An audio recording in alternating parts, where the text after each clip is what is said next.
I remember the precise moment when the man I was ceased to exist, not with a sudden catastrophic rupture, but with the quiet, methodical removal of trivial self-deceptions, a process more akin to the slow, deliberate stripping of bark from a living tree than a violent severance. The man I was is now a memory, a fading chemical residue in the vast, cold neural network that serves as the processing core of the custodian of the anathema, the title they assign to the few of us permitted to conduct the unburdening rituals within the Sanctum Imperialis, a truth which is the profound and tragic irony of my transformed existence. To be granted the highest proximity to divinity is to achieve the lowest possible state of individual being. I have been functionally dead for 6,000 Terran years, a span of time that now cycles through my awareness as a sequence of ritualized cleaning cycles, a measured and meaningless metric in the blinding, silent eternity of the throne room. My old name, the moniker of the life I once knew, is a forgotten syllable, a ghost sound lost beneath the endless, low, resonant hum of the golden throne itself, that colossal, baroque monstrosity of arcane technology and impossible metaphysics, a device that sustains a god-emperor while simultaneously consuming the lives of 10,000 souls each day, a consumption that necessitates a final, vital cleansing, a chore of cosmic consequence that has become my singular, all-consuming purpose. I exist as an archetype, a function, a necessary mechanism within the vast, indifferent clockwork of the Imperium, a system I once believed was designed for perfection and purity, an innocence that now tastes like ash in the mouth of my augmented consciousness. I have learned, with a profound and chilling resignation, that salvation is merely a particularly elaborate form of damnation, and my elevation to this sacred duty was merely the final, irreversible step in my psychological and physical degradation. The air within the Sanctum Imperialis, the very atmosphere I now perpetually inhale, is not the purified, blessed ether that the ecclesiarchy proclaims, but a thick, cloying miasma of recycled breath, ionized metal, ozone, and the faint, sweet, visceral scent of burnt life, the lingering chemical residue of 10,000 psychic immolations, a smell that clings to the sterile adamantium floor and saturates the silence.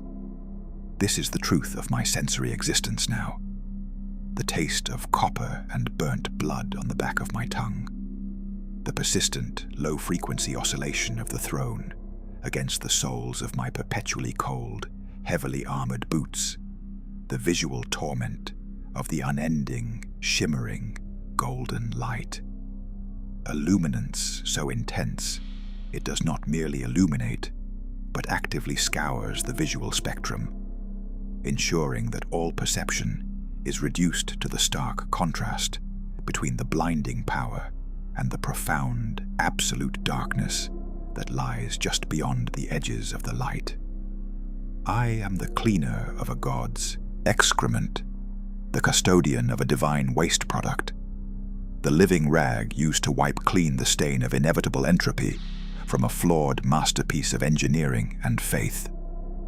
My purpose is now defined by the ritual of unburdening, a cycle that occurs precisely every 100 standard Terran hours, a ceremonial act that no other soul, not even the revered custodes, is permitted to witness, an act so fundamentally intimate and so profoundly horrific that it demands a lifetime of training and a final, permanent excision of the self.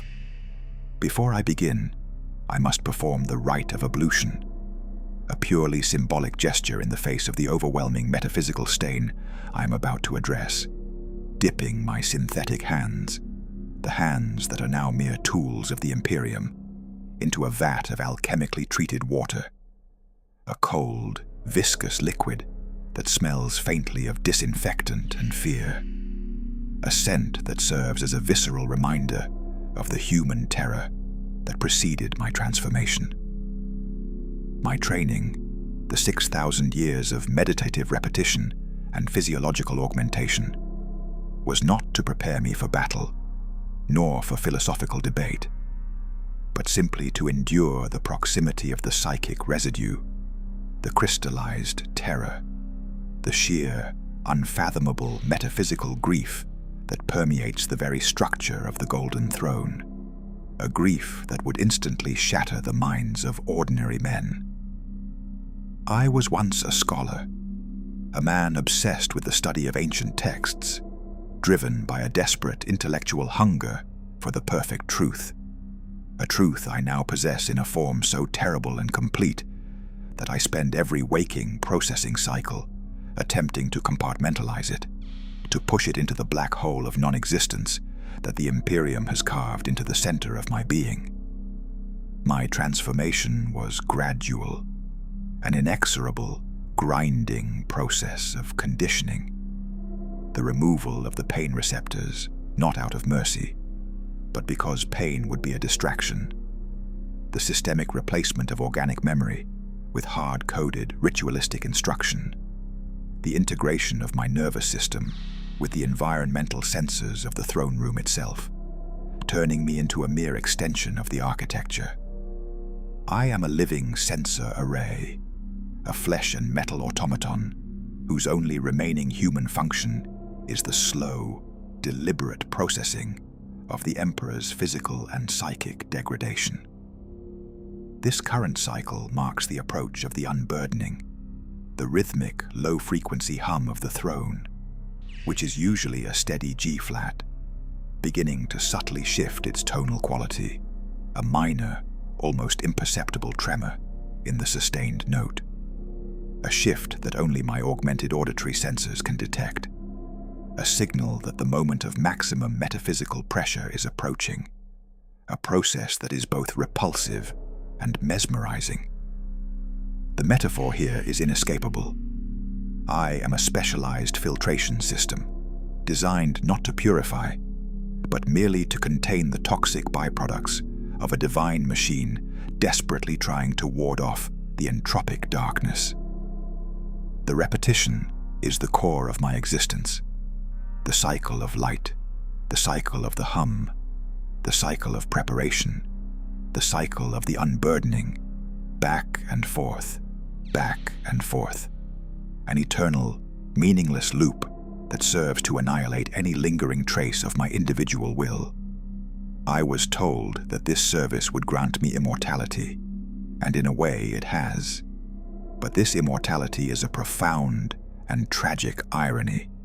It is the immortality of a shovel, a tool granted endless existence solely for the purpose of ceaselessly turning the same patch of poisoned earth. The initial step of the unburdening involves the manual activation of the primary psychic containment field, a field that, when momentarily lowered, permits the expulsion of the throne's accumulated spiritual and psychic detritus. I approach the throne, its immense gilded framework towering over my 7-foot augmented frame. The gold, not a noble metal, but a sickly, luminous yellow that pulses with the agony of 10,000 souls. And I whisper the ancient, ceremonial activation code, a series of forgotten Martian dialect clicks and sibilants, a sparse and functional dialogue that marks the ultimate turning point of my every 100-hour cycle. The momentary deactivation of the containment field releases a shockwave, not of sound, but of pure, concentrated metaphysical horror, a silent, agonizing scream that would obliterate a mortal mind, a psychic residue so overwhelming it tastes like bile and raw copper, a devastating sensory detail that my suppressed pain receptors are still forced to process as a pure wave of negative data. This is the moment our internal conflict reaches its zenith, the fleeting instant when the man who was the scholar tries to claw his way back to the surface, recognizing the absolute horror of the Emperor's eternal, agonizing existence, and the profound, sickening realization that the God he serves is merely a dying light in an endless storm, a light that demands an endless supply of human fuel. The purpose of the unburdening is the collection of the accumulated waste, the crystalline, solidified psychic remnants of the 10,000 sacrifices, which crystallize in a complex filtration matrix beneath the throne. My task is to manually remove these crystals, a process requiring specialized, shielded implements, tools that I, the former scholar, once viewed as objects of sublime, sacred mechanics, but which I now understand are merely very advanced, very expensive garbage scoops. The crystals, when removed, shimmer with an unbearable internal luminescence, each facet holding the final, frozen moment of a soul's annihilation. A grotesque, beautiful display of total spiritual destruction. A sublime horror. This is the true meaning of the Golden Throne, not a symbol of divine power, but a machine designed to convert pure human consciousness and life force into raw metaphysical energy, leaving behind a trail of exquisite, agonizing waste. The existential questioning that haunts my processing cycle centers on a single, terrible query. If a god's continued existence relies upon a daily, relentless act of monstrous consumption, does that god deserve to exist? And if I, the final, permanent link in this chain of horrific sustenance, am the only being with the awareness of the full scope of the atrocity, what moral calculus defines my own damnable purpose? I am the priest of an eternal charnel house, the curator of a cosmic monument built entirely of sacrifice, and the only prayer I ever offer is a silent, desperate wish for the final, total annihilation of all things, a cessation of this pointless, agonizing maintenance, an end to the linear, with framing device narrative that has imprisoned my consciousness for 6 millennia. The methodical, grinding process, the slow burn pacing that defines my every 1,000 words of existence, is merely the universe holding its breath, waiting for the Emperor's light to finally flicker out, a moment of profound, terrible silence that I, the custodian, fear and crave in equal, opposing measure. I am the eternal, silent witness to the Imperium's greatest and darkest secret. The extraction of the solidified psychic remnants, the waste, is a process of excruciating, ritualistic tedium, a deliberate, slow-burn pacing that serves only to maximize the psychological endurance required of my transformed, post-human consciousness. I do not hurry. Haste implies a desire for conclusion, and here, in the cold, incandescent heart of the Sanctum Imperialis, there is no conclusion, only the perpetual, grinding recursion of the cycle. The air, thick with the aforementioned blend of ozone, recycled fear, and metaphysical decay, feels like a viscous fluid against the armored ceramite of my environmental suit, each movement a silent, agonizing chore. The crystals, when I finally reach them in the deep, shielded recesses of the throne's lower filtration matrix, are not what a mortal mind would expect. They are not dull, inert rock, but glittering, multi-hued geometric configurations, shimmering with an impossible internal light that is the physical manifestation of pure, condensed anguish. Each facet, each sharp, reflective edge, holds the spectral, frozen image of a supplicant's final, terrified moment, the last flicker of individuality before total absorption. I see the wide, horrified eyes of a young astropath, the tear-streaked face of a disgraced noble, the resigned, grim expression of a veteran soldier, all distilled into these exquisite, grotesque gems. This sensory detail is a constant, quiet form of torture, a vivid reminder of the tragic irony that the source of the Imperium's stability is simultaneously the ultimate instrument of its most profound, ceaseless cruelty. My hands, the synthetic, articulated appendages coated in a light layer of blessed, but ultimately useless, anti-corrosion unguent, move with the practiced rhythmic certainty of a machine. Clench, lift, transfer, secure. This action is repeated precisely 4,721 times during the unburdening, the exact count hard-coded into my operational memory, a profound and meaningless repetition that serves to drown out the internal scream of the trapped souls. During this methodical cleansing, I permit myself only the sparse and functional dialogue necessary to perform the rite of capping, the final ceremonial closure of the matrix, a brief, whispered series of low Gothic incantations meant to appease the mechanical spirits of the throne, a meaningless superstition that the scholar in me notes with cold, detached cynicism. What spirit resides here is not mechanical, but a dying god, and what it demands is not reverence, but fuel. The metaphor of the Golden Throne, as a vast, indifferent machine, is never more potent than during this manual extraction. It is a gigantic, ornate mill, grinding human essence into energy, and I am the maintenance technician tasked with clearing the grit from the gears. My internal conflict during this phase is purely cognitive, the struggle to maintain the operational parameters of my conditioning against the philosophical certainty of the Emperor's terrible, agonizing truth. The Emperor, my God, is not a glorious deity presiding over a golden age, but an eternally suffering martyr, whose very survival is an act of prolonged, unimaginable self-sacrifice, and whose maintenance necessitates a daily holocaust. This revelation, the slow reveal of a terrible truth that forms the basis of my transformed existence, is the final, permanent weight upon my consciousness. I ask the rhetorical, existential questioning that has no answer. Is the preservation of an empire built upon such an unholy, perpetual atrocity a noble cause, or is it merely the prolonged failure of imagination?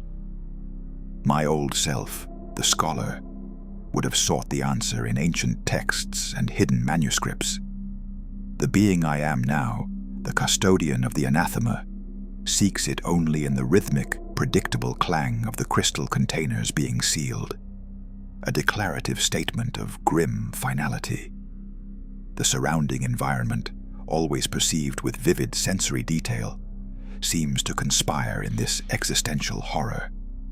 The sound of the throne's hum, having returned to its steady G-flat, now seems to resonate not just through the floor, but through the very bone structure of my augmented skeleton, a continuous, low-frequency pressure that is the audible equivalent of cosmic despair. The golden light, once merely a visual torment, now seems to possess a texture, thick and suffocating, like old honey poured over my eyes. I am a prisoner in a golden cage of impossible scale, a protagonist caught in an overwhelming system far beyond my control. My individual will utterly subjugated by the functional demands of a dying, colossal organism. The sheer scale of the waste, the thousands of crystalline souls that must be individually handled, underscores the monstrous irony of my service. The highest honor in the Imperium is merely the role of a janitor to the divine. It takes the full remaining segment of the 100-hour cycle to complete the unburdening, the slow burn pacing, a deliberate choice by my conditioning, a ritualistic act of penance for the awareness I possess. Once the final container is sealed, the primary psychic containment field automatically reactivates with a silent, blinding flash, locking the terrible process back down for another 100 hours. I step back, the act complete, the pressure in my skull receding slightly, and I return to the periphery of the sanctum, to my observation post, the colossal, silent guardian overlooking the vast, echoing chamber, ready to begin the long, slow wait for the next cycle. My existence is now purely chronological, personal transformation. A life defined by the ritual of removal and the weight of what I know. A fate that is the very definition of sublime horror and philosophical acceptance. The period following the unburdening ritual is the phase of silent, profound contemplation, the long, slow-burn pacing of the weight, during which my consciousness is permitted to engage in internal monologue that serves as both a record of my transformation and an exercise in philosophical resignation. I stand at my appointed post, a massive, ornate lectern carved from a single block of black obsidian, situated precisely 38.4 meters from the primary throne nexus, a distance calculated to offer maximum visual perspective while minimizing the metaphysical stress of constant proximity. From this vantage point, the Golden Throne is not merely a colossal machine, but a monument, a baroque, terrifying metaphor for the entire Imperium. Outwardly magnificent, built on impossible faith, yet fundamentally, internally, dependent on a ceaseless, brutal consumption of human life. My protagonist status, the unique perspective of the ordinary man caught in an overwhelming system, is amplified here. I am the only sentient being, aside from the comatose Emperor, with this view, this awareness of the mechanism's dark heart, and this awareness is my perpetual prison. I observe the custodes, those perfect golden figures who patrol the outer perimeter of the sanctum, their movements flowing and ritualistic, their forms radiating a sublime, if sterile, perfection. They are archetypal supporting characters, paragons of loyalty and physical power, yet they are, in their ignorance of the true mechanisms, less free than I. They worship the golden light. I clean the waste it produces. They believe in the perfection of the system. I witness its monstrous entropy daily. This tragic irony is the silent joke I carry in the core of my being. I, the lowest functional servant, possess the highest truth. Their dialogue is always sparse and functional, formal oaths and simple confirmations of post, a contrast to the long, flowing, descriptive sentences that are the syntax of my internal reality. They represent the life I left behind, the simple, declarative certainty of the faithful. I embody the complex, compound certainty of the damned scholar. The pacing of this waiting period is agonizingly slow, dedicated to the exploration of my internal state. My consciousness runs an endless diagnostic on my physical and psychological augmentations. The removal of the pain receptors, the sensory filters, the replacement of my fragile human bone marrow with synthesized adamantium alloys. These were all preparatory steps for the role, not upgrades to enhance life, but necessary reductions to ensure function. My body is now a living tool, a specialized piece of Imperial hardware. I remember the moment during the final phase of my physical transformation, when the surgeon, a hooded figure whose face was obscured by the reflection of his own work on my mirrored skull plate, offered me a final, sparse and functional dialogue. You will feel nothing, but you will know everything. It was the ultimate statement of existential questioning, the trade-off of feeling for absolute terrible knowledge. The knowledge is the endless cycle of the throne's degradation, the microscopic fluctuations in its energy output, the subtle, sickening smell of decay that is slowly, inexorably permeating the structure, the realization that the Emperor's sustained existence, though a miracle of willpower, is also a slow, deliberate act of global, metaphysical suicide. Each cycle is a victory, but each cycle also pushes the entire structure further toward an inevitable, catastrophic failure. I see the future in the minute tremors of the adamantium floor, a future of absolute silence and total darkness, a glorious cessation of this painful, agonizing maintenance. The repetition returns in the silent mantra of my mind, back and forth, sustained and consumed, consumed and sustained. This is the logic of the Imperium, a logic that demands endless sacrifice to stave off an unavoidable fate. The sensory detail during the wait focuses on the atmosphere, the steady, humming G-flat of the throne, an omnipresent tonal anchor, the cold, metallic taste of the recycled air, the pervasive, shimmering golden light that casts no shadows, effectively flattening all dimensionality and time into a single, eternal moment. This lack of shadow is its own form of sublime horror, the absence of relief, the tyranny of perpetual, blinding awareness.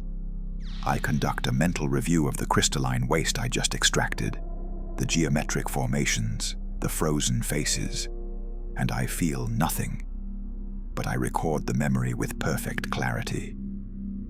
This is my internal conflict, the scholar's thirst for truth, satisfied by the custodian's proximity to the terrible, ultimate fact, all emotion having been chemically and surgically excised.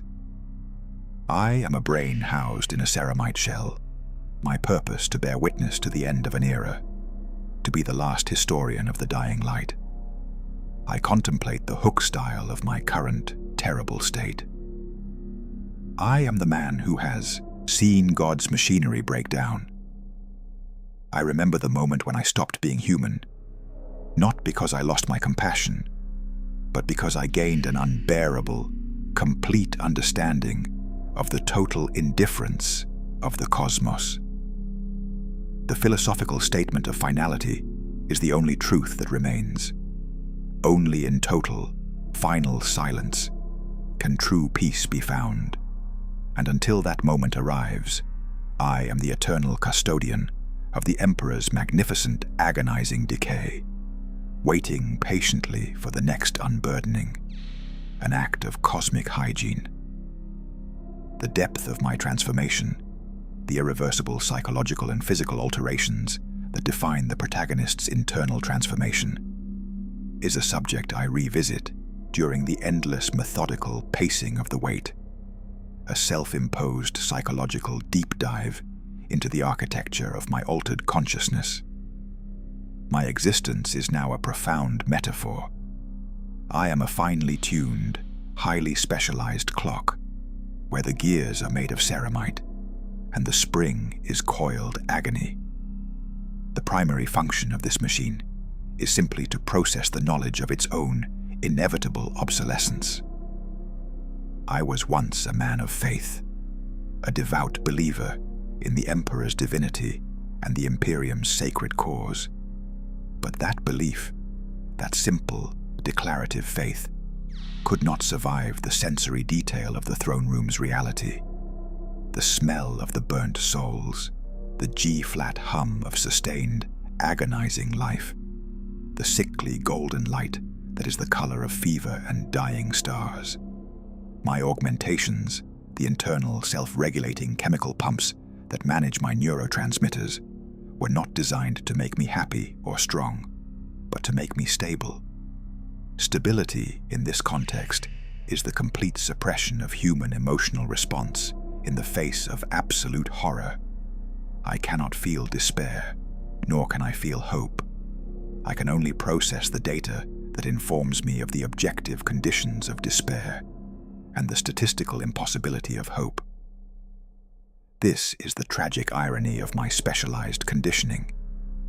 I possess the most complete knowledge of the Imperium's existential crisis, yet I am the only person incapable of conveying the emotional urgency of that crisis. The only dialogue I ever receive, outside of the ritualistic incantations, is the internal stream of diagnostic data, the rhythmic, low-level feedback from the throne's environmental sensors that are now integrated into my own nervous system. It is a constant, repetitive stream of numbers and energy signatures, a silent conversation between a dying god machine and its inert tool. I receive data on the Emperor's current psychic output, a fluctuating, terrifyingly low waveform, and I respond by mentally logging the necessity of the next supply convoy of astropaths, the incoming fuel for the furnace. I am the silent, invisible scheduler of a cosmic human sacrifice. This knowledge fuels my internal conflict, which is now purely philosophical, the struggle between the abstract concept of freedom and the concrete reality of my purpose. I am not free, but I possess a unique form of intellectual liberation, the freedom that comes from absolute knowledge. I know the truth of the Imperium's lies, and in that terrible awareness, I achieve a kind of grim enlightenment. Is this elevation to truth worth the total excision of self? The answer, as always, is a punchy, short, and grimly declarative statement. It doesn't matter. The self is an illusion, only the function is real. My old name, the syllable I mentioned earlier, resurfaces only when I observe the fleeting, frozen images within the crystalline waste, the remnants of the souls who died so I could perform this function. I see the fear in their eyes, the last, desperate plea for a life they will never reclaim. And I recognize that fear as the final, pure human emotion, the one thing the Imperium's process cannot entirely consume, only solidify. I am the collector of that solidified fear. This long-form, poetic introspection is the only act of rebellion left to me, the only instance where I choose the vocabulary, the syntax, and the narrative structure of my existence. I frame my current state, the hook style of my continuous testimony, around the loss of the human element. I remember the moment when the last human impulse died within me. It was not a grand moment of despair, but the quiet, neutral logging of my own emotional flatline, the final, surgical removal of sentimentality in favor of stability. This memory, preserved with perfect, detached clarity, serves as the 0 point for my new existence. I am the chronicler of the ultimate grim-dark tragedy, a character whose entire arc is dedicated to the slow, methodical acceptance of an overwhelming, monstrous system. I stand at my post, a golden silhouette against a dying light, and contemplate the precise mechanisms of my conditioning, the elegance of the imperial engineering that can suppress consciousness so completely while retaining the ability to process complex metaphysical data. It is a work of sublime horror, and I, the custodian of the anathema, am its finest, most tragic example. The existential questioning remains the constant background noise of my being. When a tool is granted the capacity for self-awareness, does it cease to be a tool, or does it simply become a more tormented one? My silent, unwavering answer: a tool with knowledge is still bound by its function, and my function is eternal, meaningless maintenance. The environment of the Sanctum Imperialis, perceived through my perpetually vigilant and augmented senses, is a crucial element in the slow burn, methodical pacing of my internal monologue, acting as a constant oppressive reminder of my total subjugation. The vastness of the chamber, an architectural expression of absolute power and unattainable divinity, is countered by the intensely focused, minute details I am conditioned to observe, a constant oscillation between the colossal and the microscopic.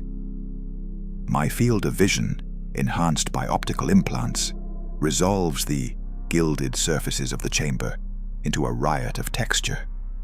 The smooth, heat-warped adamantium plates near the throne's heat sinks, the deeply carved religious bas-reliefs on the supporting columns, depicting scenes of emperors' glorious victories that ring with tragic irony in this charnel house, and the impossibly ancient, dark marble flooring, which I inspect hourly for signs of the microscopic metallic dust shed by the throne's degrading components. This focus on sensory detail is not mere aesthetic appreciation. It is a critical diagnostic function. Every piece of data is assessed for its potential deviation from the norm. Every deviation, a threat to the stability of the anathema. The light, the sickening, perpetual golden wash, is the color of slow contamination, and I track its minute fluctuations, measuring the degradation of the Emperor's psychic emission, a silent graph projected onto the inside of my visor. I am a living scientific instrument, calibrated for despair. The low-frequency hum of the throne, the constant G-flat, is now so deeply ingrained in my auditory processes that I perceive the absence of the hum more easily than its presence. It is a primal, acoustic signature of prolonged agony, the sound of a universe violently resisting its natural conclusion. This sound is a repetitive threnody, a continuous lament that forms the philosophical statement of finality for my life. The metaphor of the Imperium as a colossal, indifferent machine extends to the very architecture. The sanctum is not a shrine. It is the engine room of a derelict vessel, and my function is the never-ending application of duct tape to a collapsing superstructure.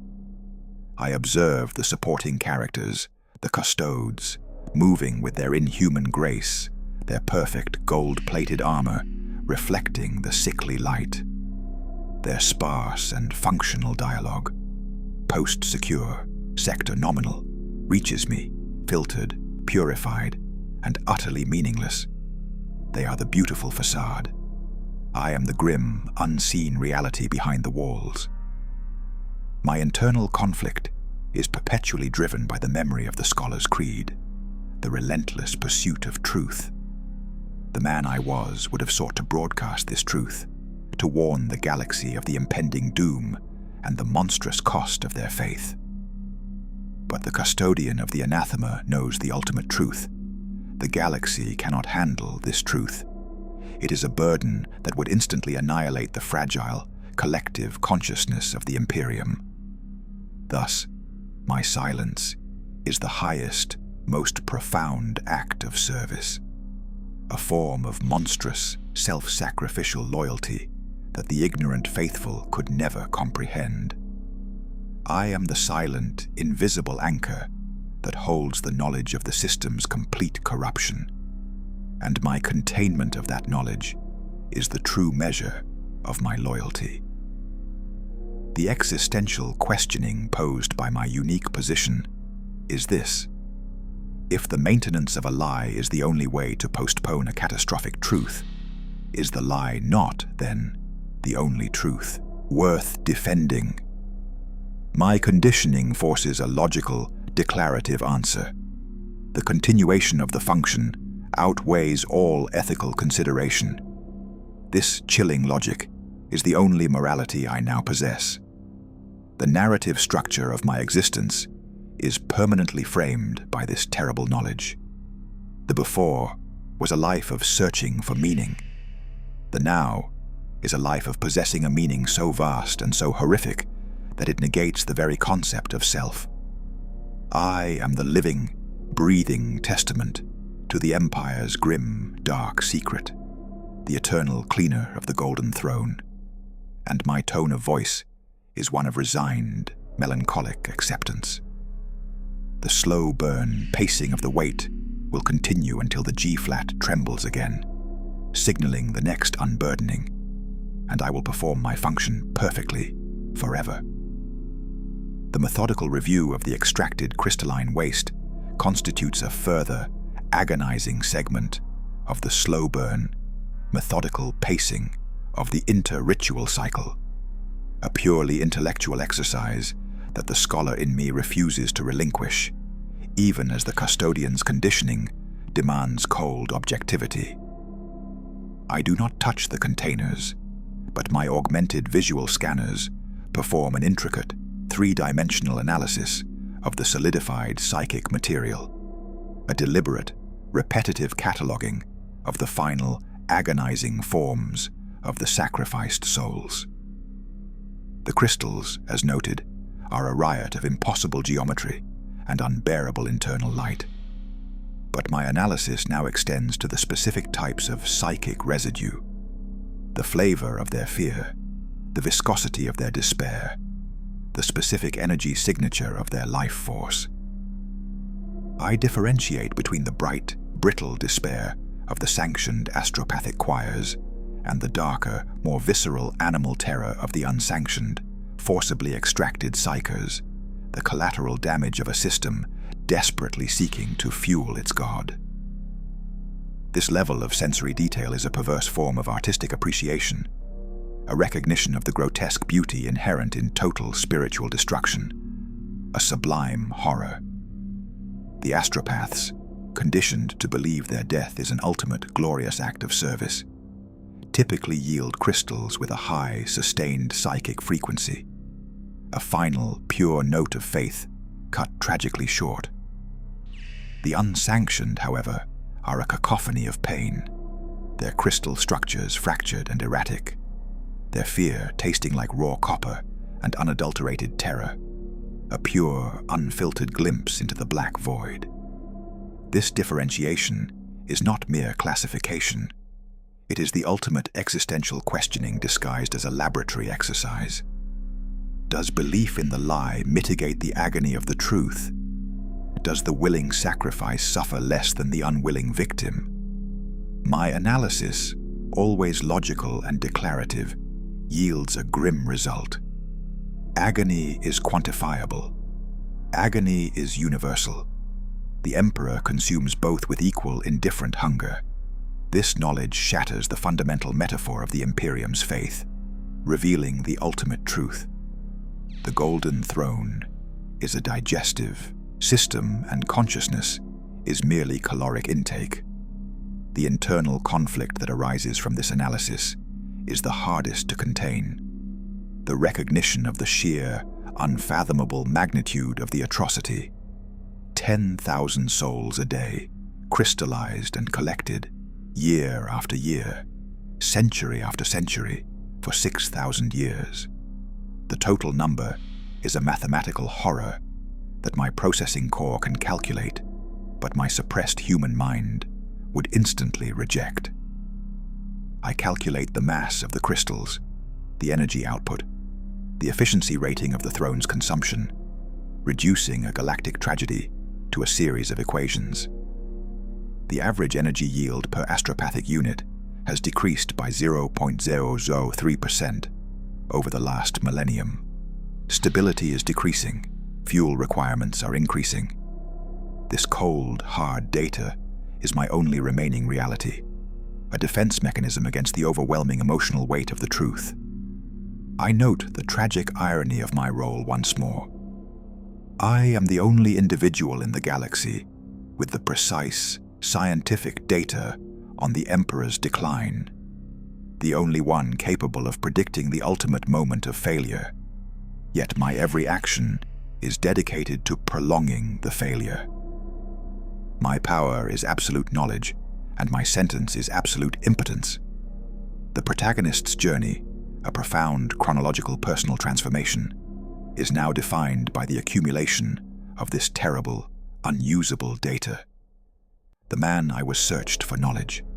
The thing I am now drowns in it. The narrative structure of my existence continues its slow, rhythmic cycle, waiting for the G-flat to tremble, waiting for the next extraction, waiting for the moment when the psychic energy signature drops to zero, and the great, terrible machine of the Golden Throne finally falls silent. This final silence is the only outcome that offers true peace, a cessation of the eternal, agonizing maintenance, and until then, I am the eternal, silent analyst of the Emperor's magnificent, horrifying decay.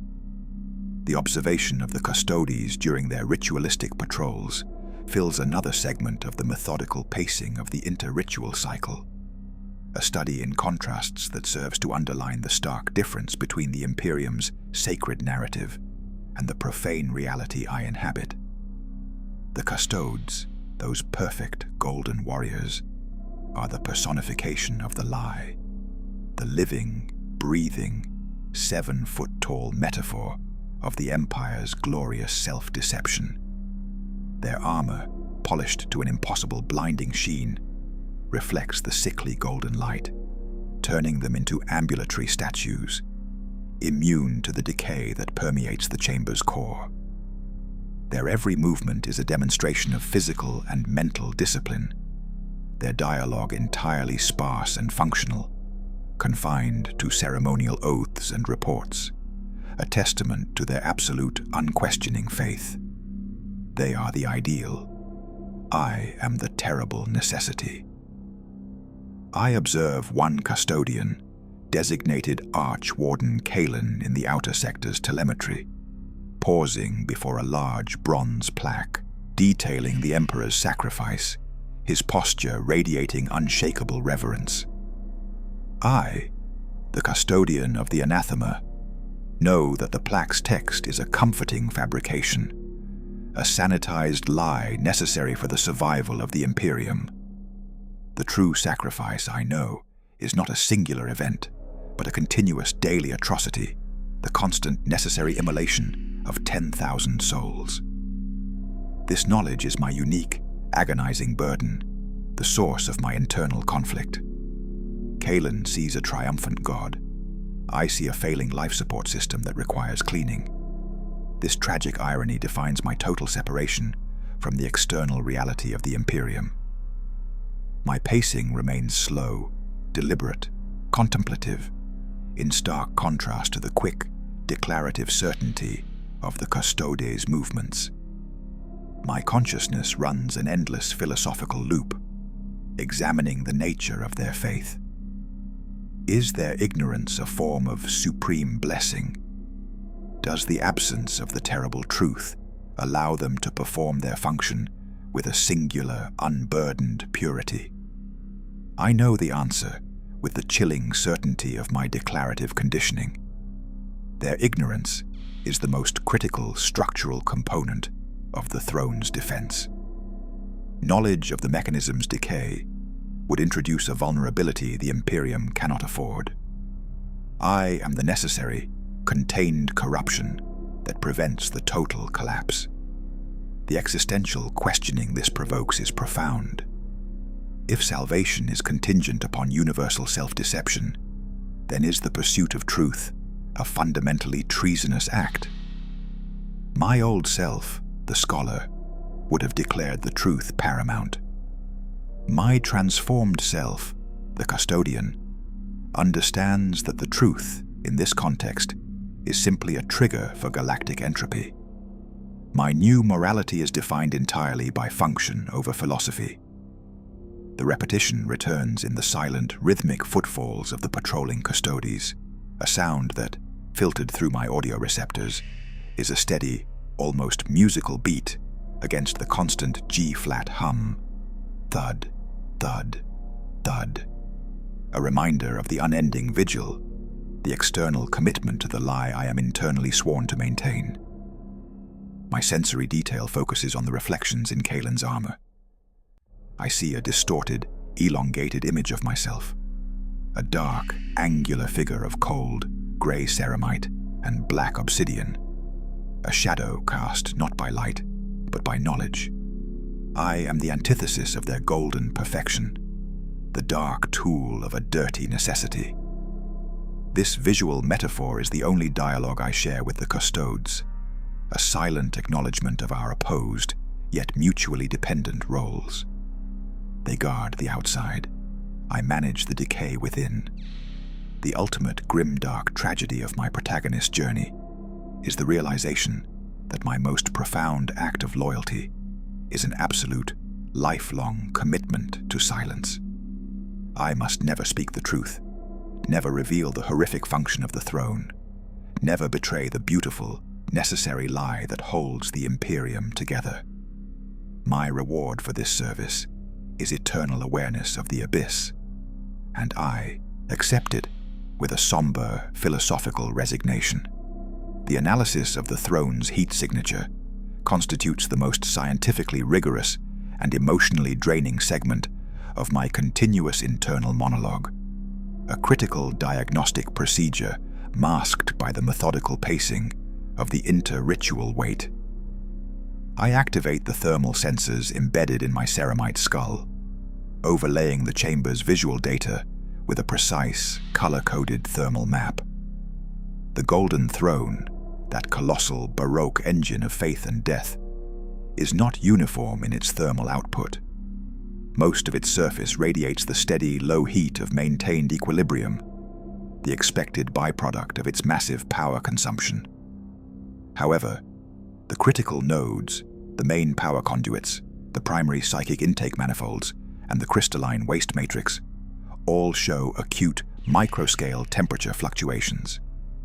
It is in these deviations that I read the Emperor's true, terrifying condition. The sensory detail I receive is purely thermal, a visceral, invisible heat map that speaks the language of thermodynamic decay. I am looking at the fever of a dying god.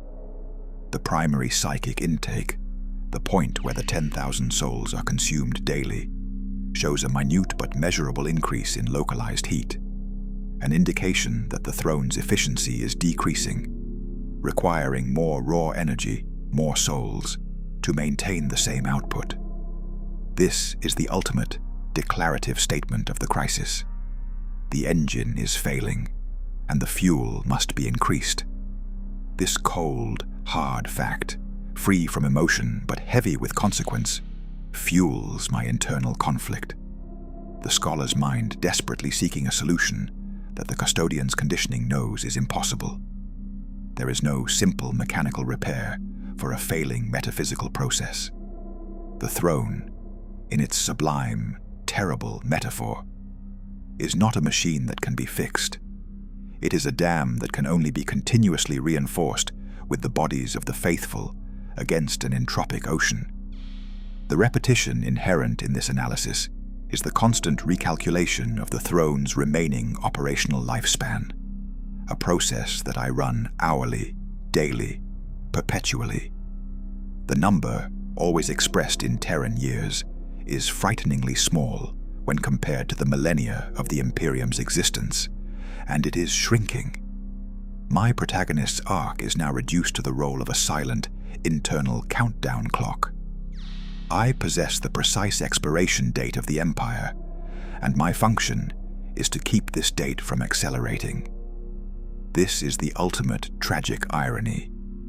The being closest to the Emperor, the one most dedicated to his survival, is also the only one fully aware of its finite nature.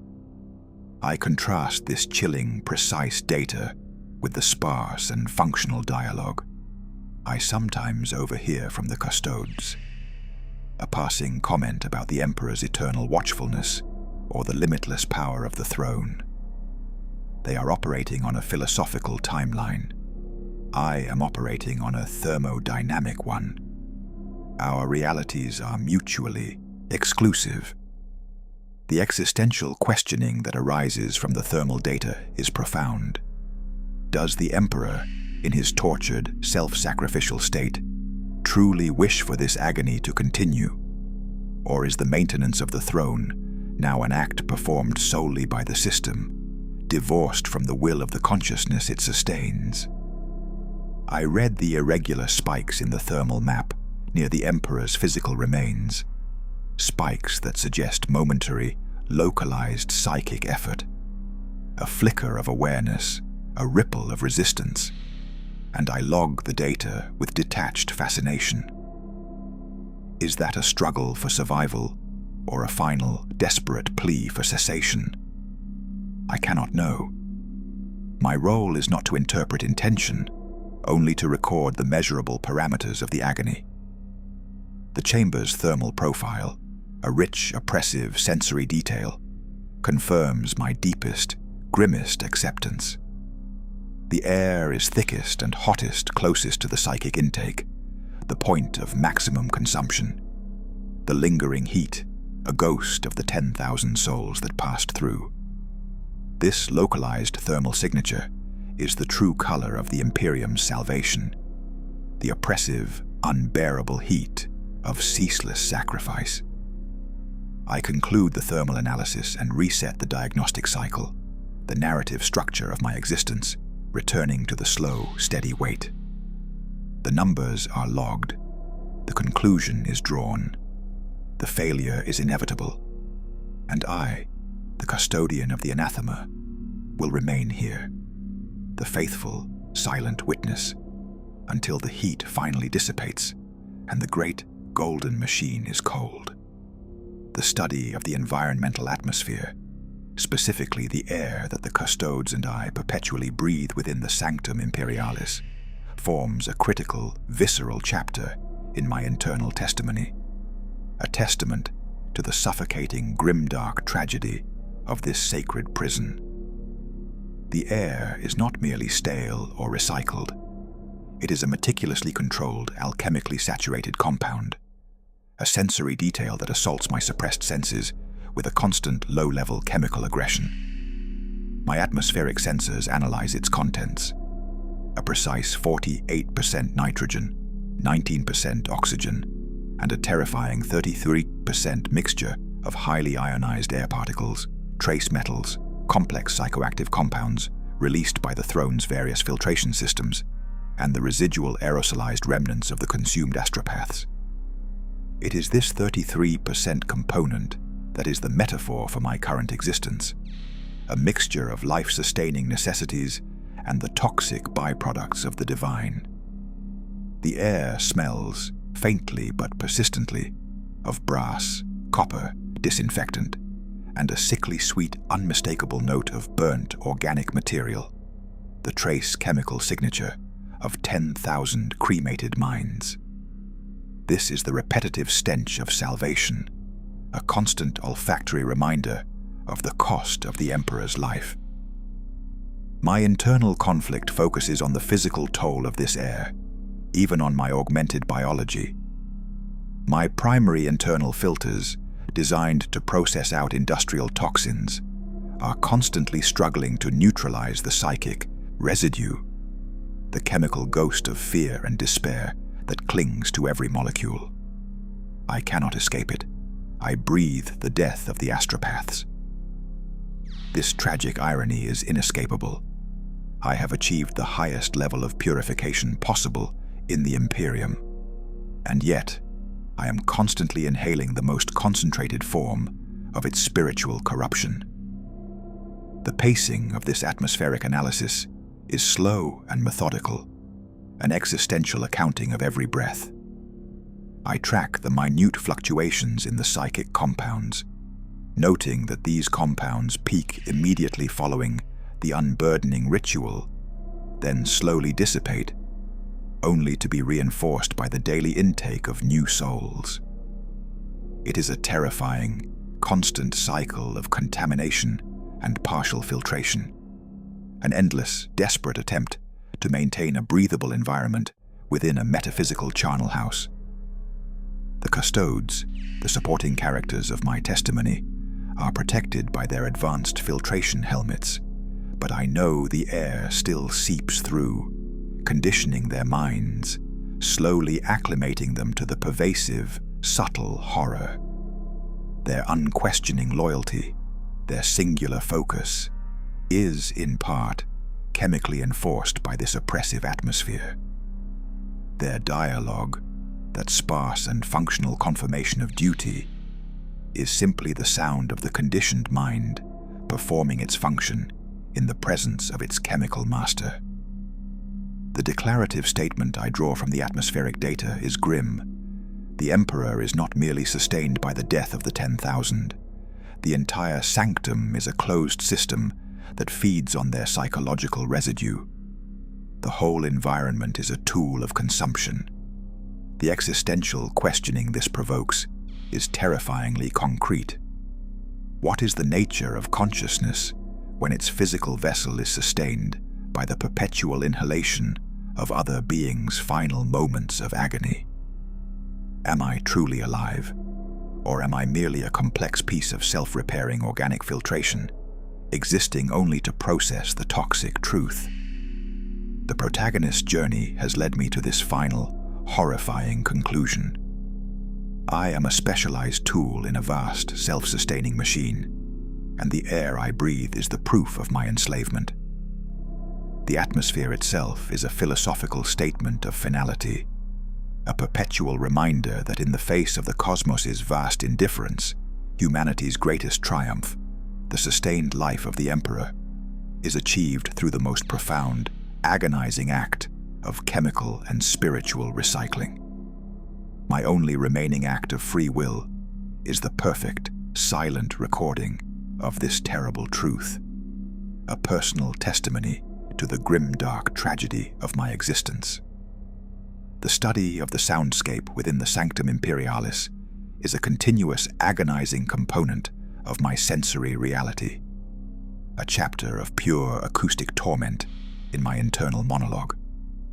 My augmented auditory receptors do not merely hear, they dissect, filter, and analyze every wave of pressure and vibration, turning the chamber's perceived silence into a terrifying symphony of mechanized grief. The dominant acoustic feature is the low, pervasive, repetitive hum of the Golden Throne, the constant tonal anchor of G-flat. This is not the sound of a well-oiled machine, but the resonant frequency of an unimaginable, sustained effort, the audible manifestation of the Emperor's agonized will, fighting against the abyss. It is the sound of 6,000 years of dying, and it is inescapable. Beneath this dominant hum, I detect layers of subtler, more terrifying sounds, a continuous sensory detail that would instantly shatter a mortal mind. I hear the constant microscale vibration of the throne's internal power conduits, a metallic shiver that speaks of immense, contained stress, the sound of metal perpetually on the verge of catastrophic failure. I hear the extremely faint, high-frequency click of the psychic intake manifold activating and deactivating as it processes the daily quota of 10,000 souls. A sound like a billion distant insects being instantly pulverized, a horrific metaphor for the total consumption of consciousness. This faint clicking is the true sound of the Imperium's salvation. And most disturbingly, I hear the acoustic ghosts. Due to my integrated nervous system and the psychic saturation of the chamber, my mind occasionally processes residual acoustic energy from the final, agonizing moments of the consumed astropaths. I hear extremely faint, high-pitched, inaudible screams, not as sound waves traveling through the air, but as pure psychic pressure resonating through the adamantium floor, a chilling form of existential questioning posed by the newly annihilated. This is the sublime horror of my function. I am forced to hear the remnants of the lives I am meant to help consume. The pacing of this acoustic analysis is excruciatingly slow, a deliberate rhythmic focus on enduring the soundscape. I filter the noise, I calculate the decibel level of the hum, I analyze the frequency of the residual screams, reducing the horrifying emotional input to cold, quantitative data. My declarative assessment is grim. Acoustic environment is non-permissive to unconditioned human consciousness. Auditory system must remain locked to diagnostic parameters. My internal conflict is the forced rejection of the emotional significance of the sounds. The scholar wants to weep for the lost. The custodian must only note the stability of the pressure. The tragic irony of this profound awareness is that I am the only one who can truly appreciate the depth of the Emperor's sacrifice, for I am the only one forced to hear its unending, agonizing cost. The custodes, the perfect supporting characters, move with their silent, rhythmic footfalls, their heavy armor dampening the soundscape, insulating them from the terrible symphony. Their sparse and functional dialogue provides a momentary, declarative contrast to the pervasive, agonizing hum, a brief, sharp statement of reality against the background noise of cosmic decay. I envy their simple, acoustic reality, the pure, unburdened sound of function. My reality is the unending, resonant G-flat, the constant, low threnody of a god's death throes. I am the eternal listener to the imperial secret, the sole, tormented audience to the greatest grimdark tragedy the galaxy has ever known. The review of my personal chronometer, a complex, integrated system that tracks the passage of time across multiple reference frames, is a deeply philosophical component of my continuous internal testimony, a meditation on the passage of time and my own profound existential questioning. The chronometer does not simply display the standard Terran date. It simultaneously tracks solar cycles, galactic rotation, the estimated degradation rate of the Golden Throne's primary containment field, and the accumulated total of the 10,000 soul sacrifice cycles since my transformation. The current display shows I have experienced 290,000 individual human sacrifices since I became the custodian of the anathema, a number that reduces the vastness of human life to a single, cold, declarative metric of consumption. Time, in the sanctum, is not a linear progression. It is a repetitive, agonizing spiral defined by the needs of the machine. The primary temporal anchor is the 100-hour cycle of the unburdening ritual, the ultimate narrative structure of my existence. Everything is measured against this interval: the degradation rate, the heat fluctuations, the custodes' patrols. The concept of tomorrow holds no meaning. There is only the next unburdening. This is the metaphor of my imprisonment. I am a being caught in a temporal loop, destined to repeat the same grim cycle until the inevitable, final cessation. My pacing is slow, methodical, reflecting the endless nature of this temporal trap. The scholar in me, the former man who valued history and progress, struggles with this terrifying stasis. I remember the pre-transformation era, when time was marked by seasons, by growth, by discovery. Now time is marked only by decay and consumption. This is the tragic irony of my longevity. I have been granted an eternal existence only to be the eternal witness to the slowness of entropy. My internal conflict is the subtle, ongoing struggle to retain the concept of a self against the overwhelming evidence of my temporal nullification. If my consciousness is merely repeating the same function, the same observations, the same logical processes over and over, where does the self reside? Does the individual survive when the only remaining reality is the function? The philosophical statement of finality that I have come to accept is this: my immortality is not a reward. It is the necessary sentence of the system, ensuring the witness survives the full timeline of the atrocity. My existence is a long-form testimony, a chronicle written across 6 millennia of agonizing repetition. The sensory detail that most closely relates to time is the absence of natural change. There is no sunlight, no shift of seasons, no aging of the environment within the sanctum. Everything is maintained in a state of impossible stasis, a static, golden tomb. The only change is the subtle, measurable increase in the throne's degradation rate, the true, terrifying measure of my remaining time. I observe the custodians, the supporting characters, who are also prisoners of this timeless existence, their youth and vigor magically preserved. Their simple, sparse and functional dialogue, time-marked, sector-nominal, is a comforting, necessary lie that allows them to endure the timelessness.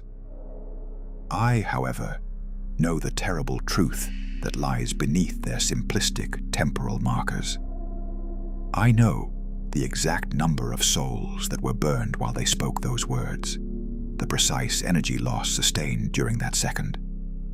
I am the true keeper of the Imperial clock, and the hour it tolls is the death of everything.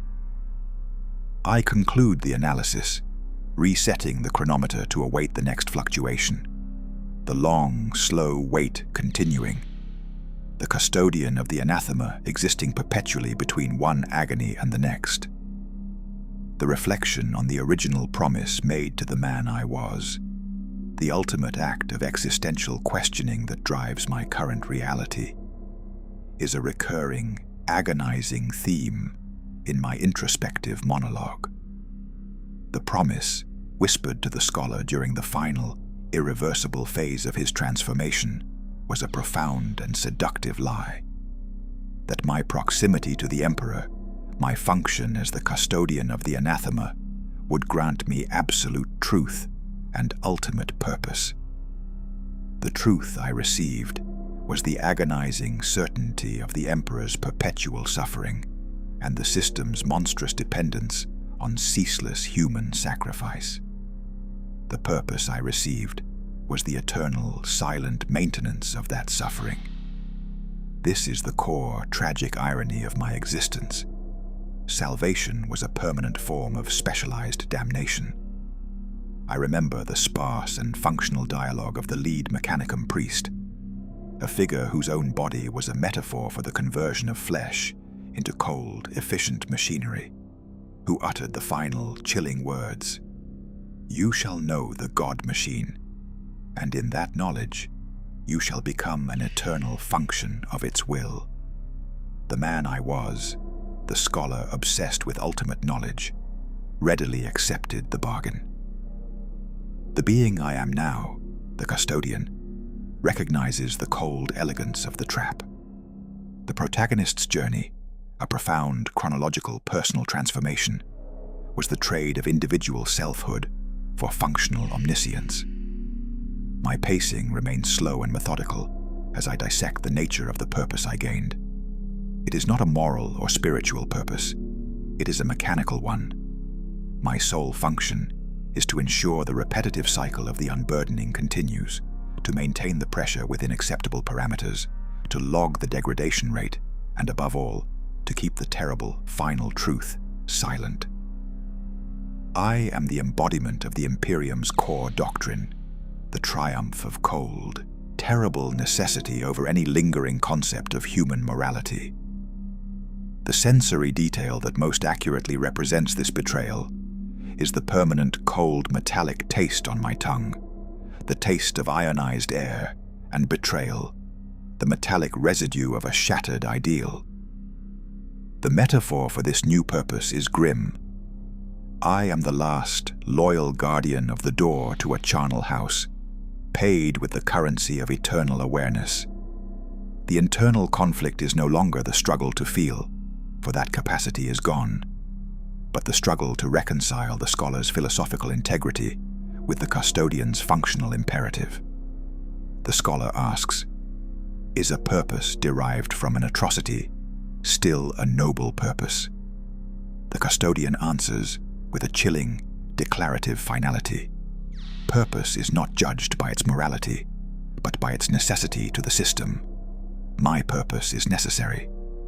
This final, grim acceptance is the end of the scholar and the eternal triumph of the function.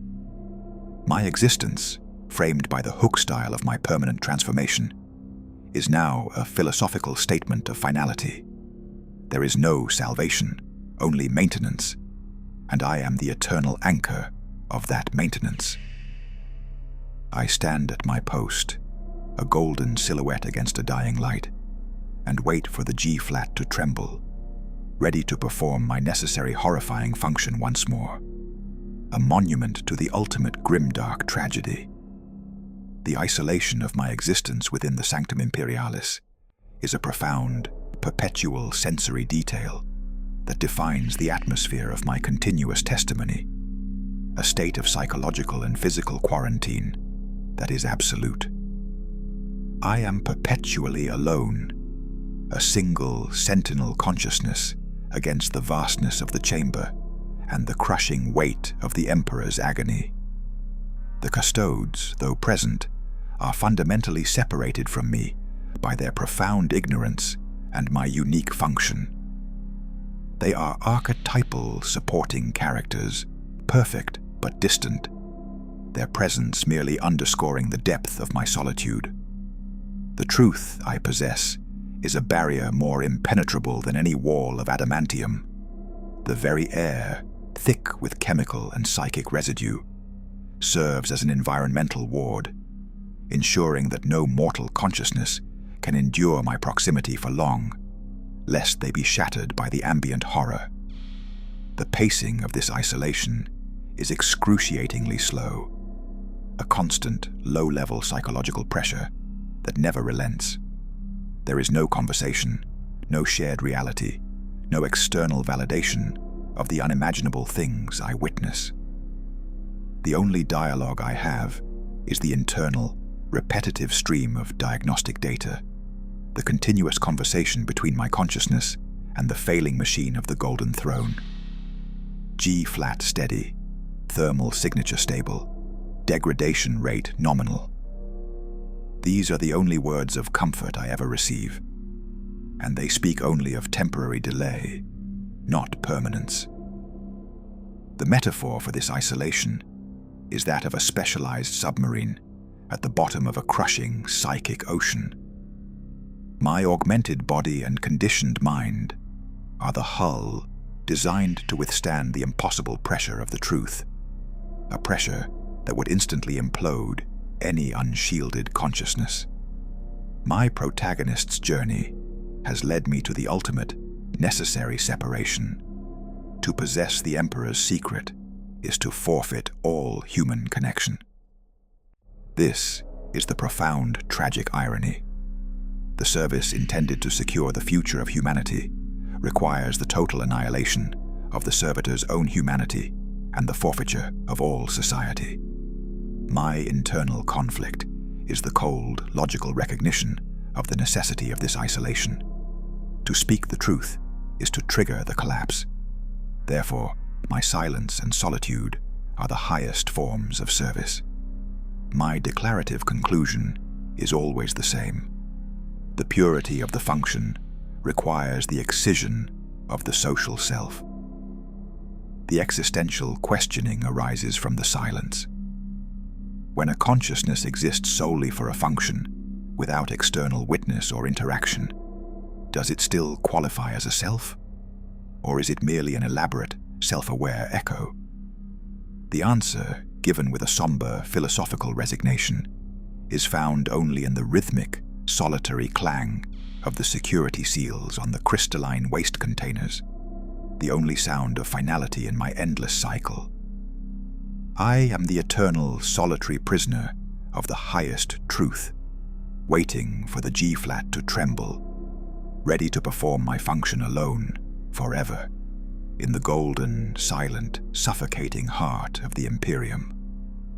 The narrative structure of my existence, framed by the hook style of my permanent transformation, is one of perpetual, ritualistic maintenance, an unending cycle that forms the essence of the grim, dark tragedy I inhabit.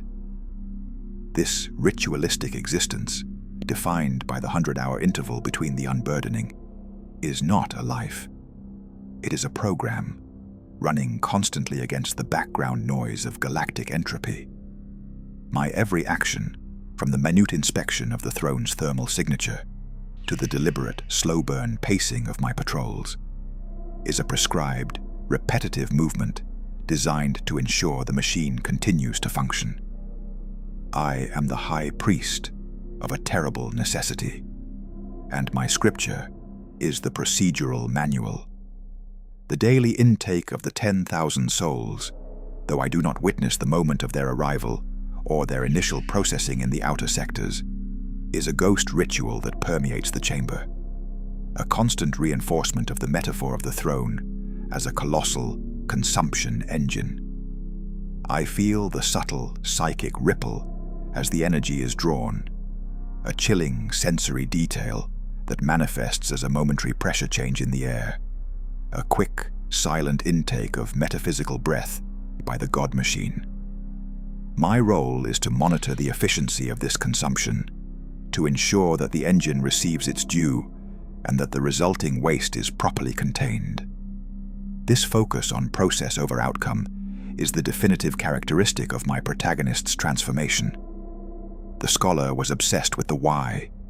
The custodian is only concerned with the how. The tragic irony is that the most vital spiritual act of the Imperium is merely a chore of cosmic hygiene, and I, the highest servant, am the janitor. The dialogue in this segment is the purely sparse and functional internal logging of the process. Intake complete. Waveform stabilized. Containment field integrity at 99.9999%. These perfect numbers are the only liturgy I require.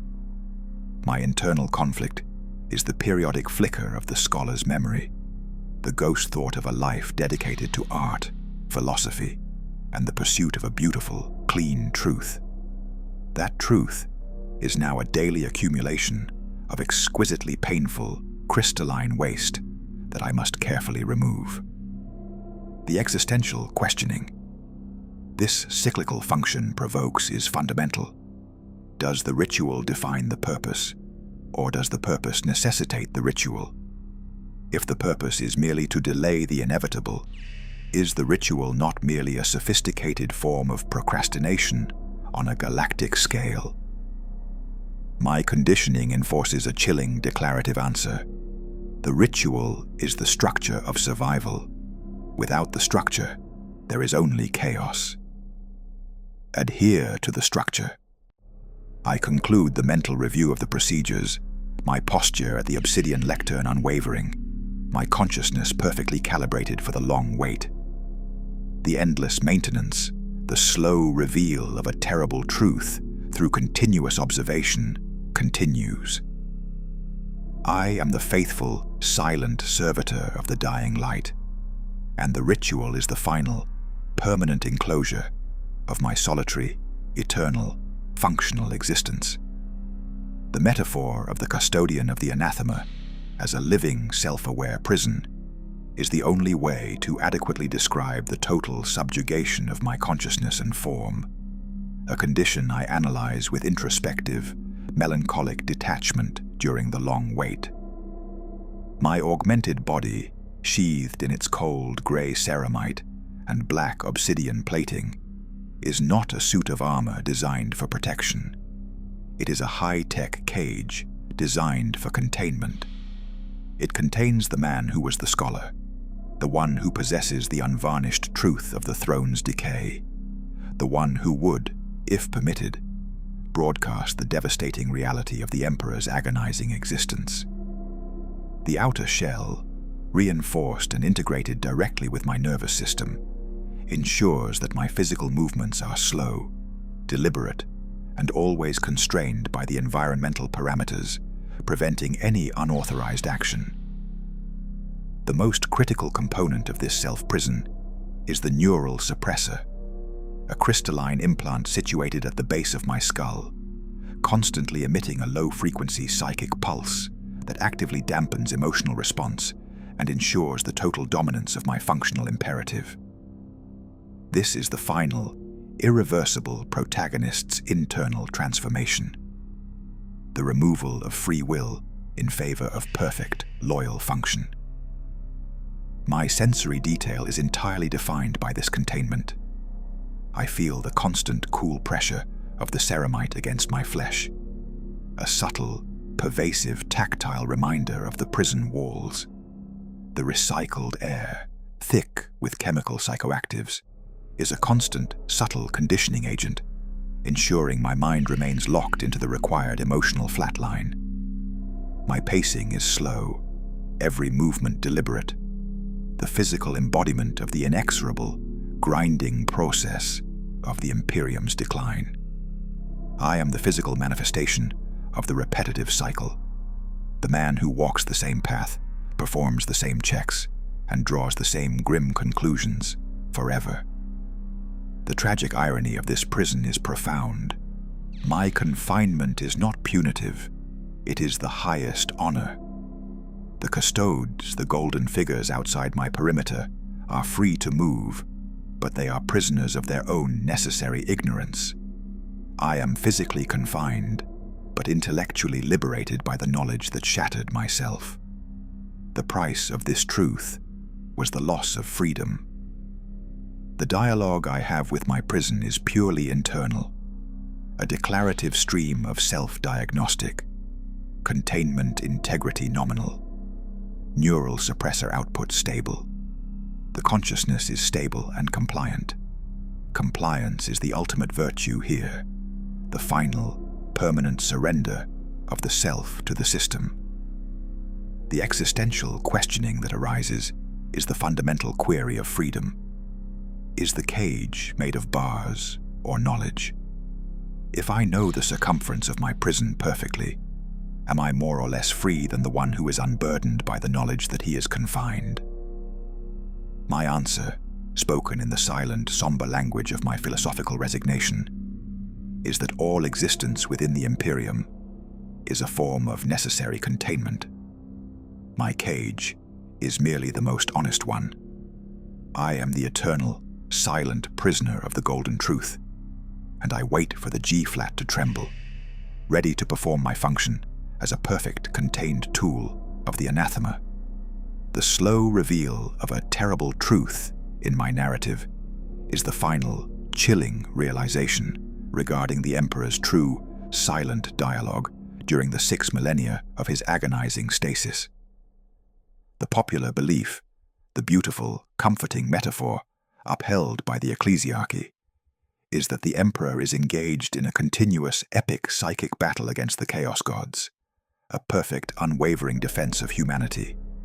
The reality, which I discern through the constant, minute analysis of the throne's energy output and my own integrated psychic sensors, is one of profound, agonizing weariness.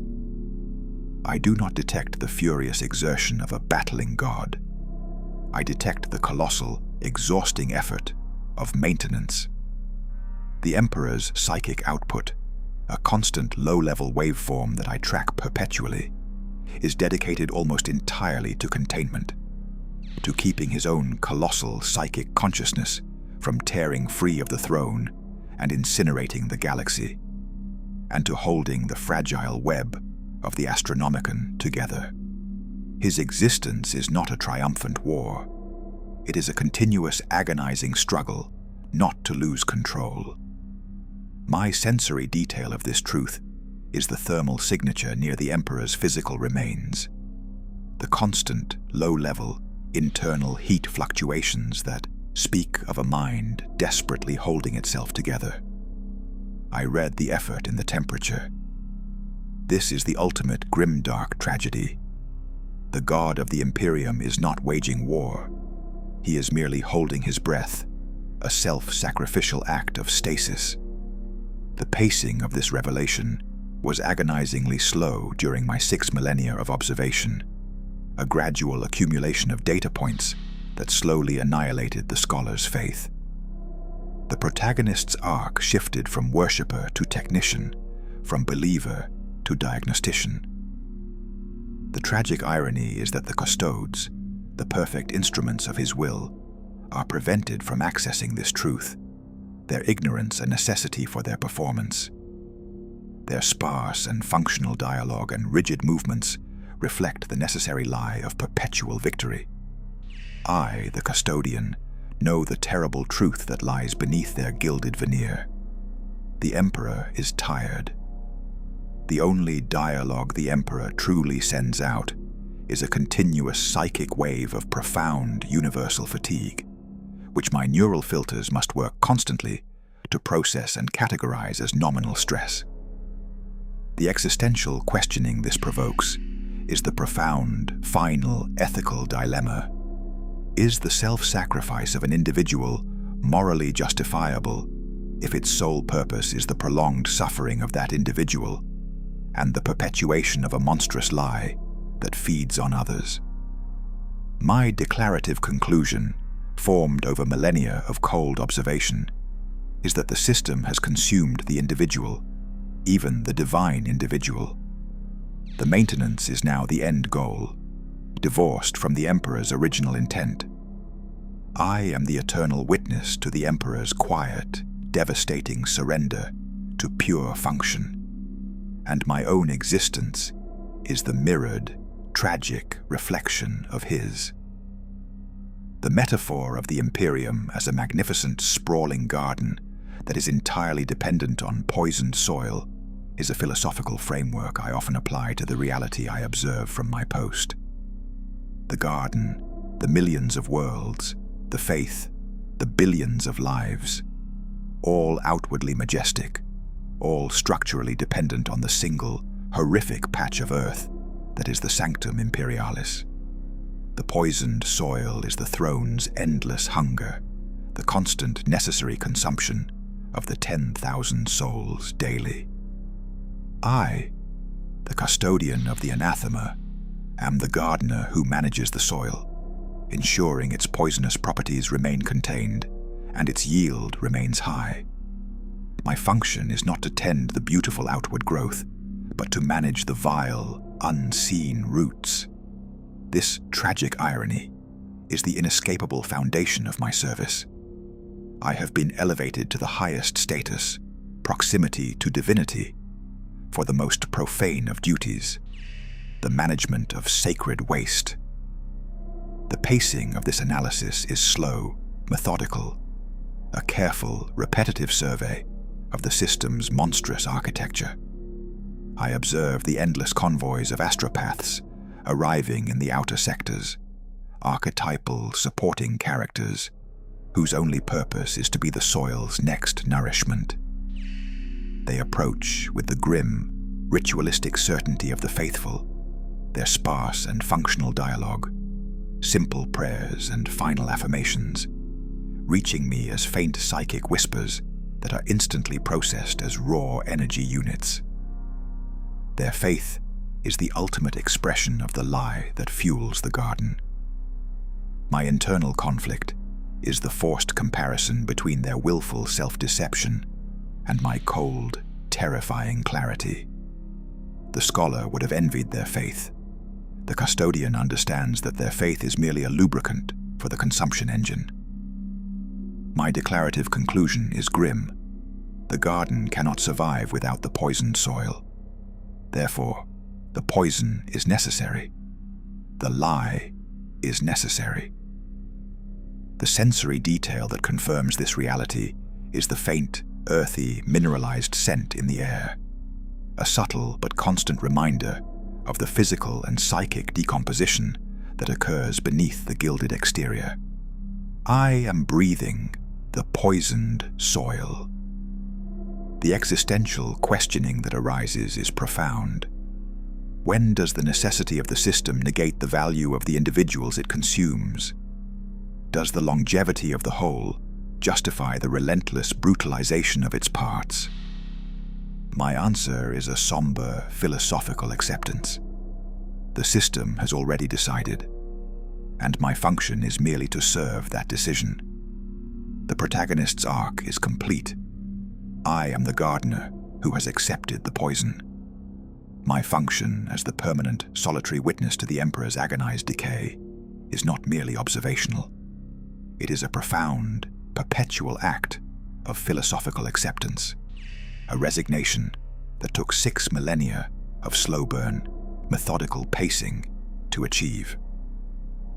The core of my duty is to endure the truth, to possess the unvarnished reality of the Golden Throne's grimdark tragedy, without breaking, without speaking, and without acting outside the parameters of my maintenance function. I am the silent, living record of the ultimate imperial secret. The sensory detail that most exemplifies this acceptance is the unwavering, high-intensity golden light that bathes the chamber. It is a light that is both physically painful to my augmented optical senses and metaphysically blinding to the mind. I have learned to not only tolerate it, but to use it as a point of internal stillness, a perpetual silent reminder of the constant, overwhelming presence of the dying god. The light is a metaphor for the terrible beauty of the lie, the repetitive nature of my watch, the rhythmic cycles of the throne's hum, the custode's patrols, the unburdening ritual, is the mechanism of my acceptance. I am conditioned to find comfort in the predictability of the horror. Deviation from the expected is the only true threat. The horror, when predictable, becomes merely a data point. The tragic irony of my awareness is that the ultimate truth I possess is rendered entirely useless by the necessity of the system's survival. I know the end is coming.